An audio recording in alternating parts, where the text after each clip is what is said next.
Ketika saya berpikir tentang Isra Mi'raj Kanjeng Nabi yang berbunyi subhanalladzi asra bi'abdihi lailan minal masjidil harami ilal masjidil aqsa. Isra Nabi Muhammad dari Masjidil Haram ke Masjidil Aqsa. Di situ kan dari Masjidil Haram ilal Masjidil Aqsa alladzi barakna haulahu linuriyahu min ayatina innahu huwas samiul basir. Pertanyaan saya sederhana sekali. Sejak kapan Ka'bah, tempat berhala, 380 berhala, tempat kemusyrikan dengan berhala, sejak kapan dia menjadi Masjidil Haram? Tahun berapa? Yang saya ketahui adalah setelah Mekah ditaklukkan, setelah berhala-berhala dihancurkan, lalu dipakai buat sholat, baru namanya Masjidil Haram. Kok Isra Mi'raj Nabi Muhammad baru diisrokan sudah disebut Masjidil Haram?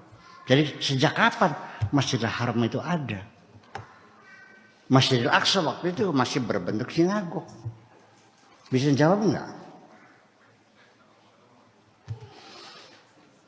Nah ini dengan perspektif linguistik saya menjawab bahwa betul pada waktu itu Masjidil Haram belum jadi masjid, masih tempat kemusyrikan di mana berhala-berhala sekeliling Ka'bah. Tempatnya orang memuja-muja Tuhan-Tuhan berhala itu. Sholat belum ada orang sholat di situ, belum ada kewajiban sholat. Bagaimana bisa disebut masjid? Kok sudah masjid?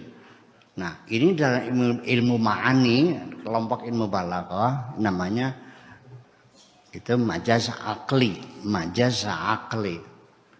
rational resemblance, majaz akli, yaitu menyebutkan sesuatu seolah-olah sudah terjadi padahal belum terjadi.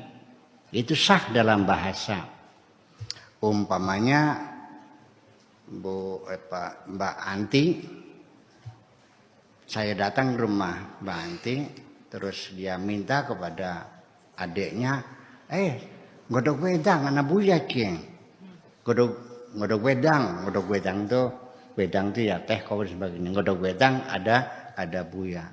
Yang saya tanyakan, yang digodok air putih atau wedang? Air putih, bukan wedang, bukan?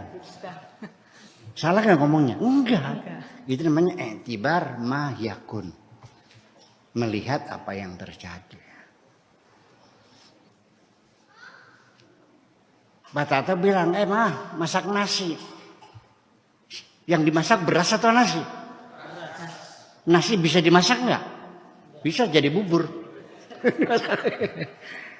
Betul enggak? Itu namanya i'tibar ma yakun. Jadi ayat ini malah justru bagi saya menunjukkan bahwa Masjidil Haram tidak akan lama lagi akan menjadi masjid. Paham enggak? Sinagog Sulaiman yang ada di Palestina tidak akan lama lagi minal Masjidil Haram ilal Masjidil Aqsa. Penyebutan itu menunjukkan tidak akan lama lagi menjadi paham enggak? Masak nasi yang dimasak beras, ya artinya tidak akan lama lagi itu beras akan menjadi nasi. Itu persoalannya. Ya sekarang mas saya bagaimanapun ya harus bisa menjawab pertanyaan-pertanyaan semacam itu. Paham nggak maksud saya? Iya.